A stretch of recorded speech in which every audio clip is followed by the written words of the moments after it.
Seizen. Sneeuw in Friesland. My Geert van Thun. Het is 5 minuten voor jou van 4. We zullen even praten over de sterke Jerk. Het is alweer een paar weken geleden dat wij contact hier met Wilfred de Jong. En wat ik mij van dat peteer herinner ik zie het in de auto onderwijs naar een voetbalwedstrijd van Cambuur. Dat dit Simonis Keffer zei, als nou linkshandig bist, rechtshandig bist, handig bist of onhandig bist. Maar wij ziek je eigenlijk toch wel vrijwilligers om wat te doen om die bouw van de sterke Jerk Fjouwer. Nou, dan ben we natuurlijk benijd of dat wat vrijwilligers afsmitten had, Wilfred de Jong. Goedemiddag. Ja, goedemiddag Geert. Ja en nee. We kregen daar toch een paar mensen die zich daarvoor aanboden. Eén het telefoonnummer opgeven wat onbereikbaar is en de ander het nooit terugbelt. Dus ja, toen maar lachen maar om. Het betekende dat we zelf de hand wat meer uit de mouw moesten steken, maar dan doen we dat. Ja, nee, dat begreep ik. Nou, ik kreeg nog een berichtje van een harker die zei van ja, ik heb me ommelden als vrijwilliger, ik zal daar aan de slag. Ja. Nou, joh, die van dat betekent. Maar ja, ik zal nog maar geen namen nemen, want het koe best eens verkeerd uitpakken. Ik weet wel wat het is. Maar ja, daar misschien een telefoonnummer opgeven of zo. Wij zijn er in ieder geval uiteindelijk niet veel bezig geworden. Helaas. Ja, dus je bent zelf aan het werk geweest. Ja, ik ben van de week even een dagje aan het werk geweest. Ik ben niet zo handig. Ik heb niet één linkerhand, ik heb er zelfs twee. Ja, bovendien heb ik actrose in de hand, dus ik ken niet zoveel, Geert. Maar ik heb wel even een dag gebed geholpen. En ja, als we dat met z'n allen doen, dan komt het wel goed. We liepen toch wel wat achter. Maar de bouw die gaat de staag verder, dus het komt wel goed. Wij moeten eind september uit die hal wegwezen. Dat betekent dat we toch wel stok achter de deur hebben. Het voordeel is dan, we dromen er stiekem al een beetje van dat we misschien straks wel even een proefvaart doen kunnen als je dan toch in het water leidt. Dus daar droom ik in elk geval wel van. Ja. met mij nog een paar anderen. Ja, dat klinkt. Maar dan moet er nog wel even een troppakt worden, begreep ik. Ja, er moet wel deurpakt worden. Dus mochten de mensen zich nog aan willen melden om ons te helpen, meer dan welkom. Johan@sterkejerke.nl Johan@sterkejerke.nl dan...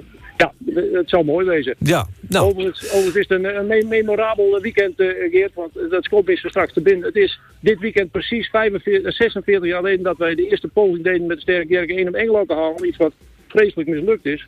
Een jaar later is het natuurlijk wel leuk. En in 1979, dus nou 42 jaar geleden, waren de jongens een week of 2 onderweg. In een poging richting de Canarische eilanden gaan. Ja. Het is wel een memorabel moment dit. Ja, absoluut. Ja. En net dat je daar nog maar iets meer mee kennen, maar dat ben dan toch even van die momenten dat je daar doen we het alweer voor. Dat is toch even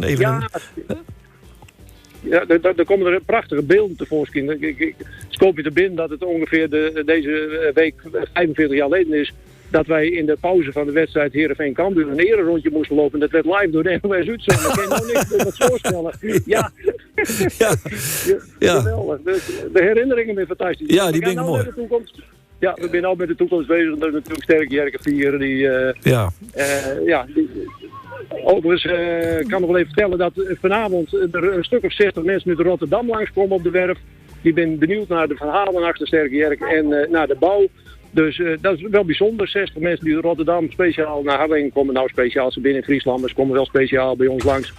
Om daar eens te bekijken hoe het gaat met die Jerke. Dat is wel erg leuk. Ja, hartstikke leuk. Prachtig. Nou, verder nog 300 zaken, Wilfred? Nou, misschien even melden dat Rotary Franeker in Arem een pluktuin het organiseert. Waarbij mensen dus een stukje tuin kunnen kopen. En de opbrengst daarvan gaat naar 3 goede doelen. De Vogelwacht in Arem, Stichting Leergeld en de Sterke Jerke. Het monument is inmiddels bijwerkt op Bonaire. Daar hebben we een bouwbedrijf die dat een paar weken geleden weer even een beetje bijwerkt heeft. Yeah. Op 3 september, dus vrijdag over een week, dan hebben we de boekpresentatie zoals we die weg gaan geven aan alle scholen in Friesland. Alle basisscholen moet ik zeggen. Ja. Dat gaat gebeuren. De eerste boeken gaan naar de basisschool De Veert in Jubbega.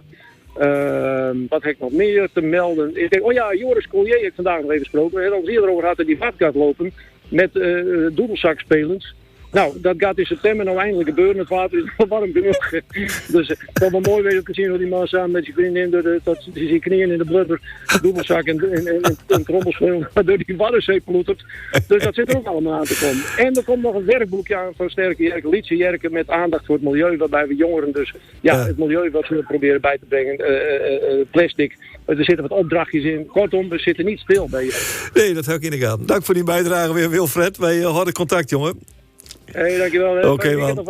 Fijn weekend. Tot ziens. Hoi.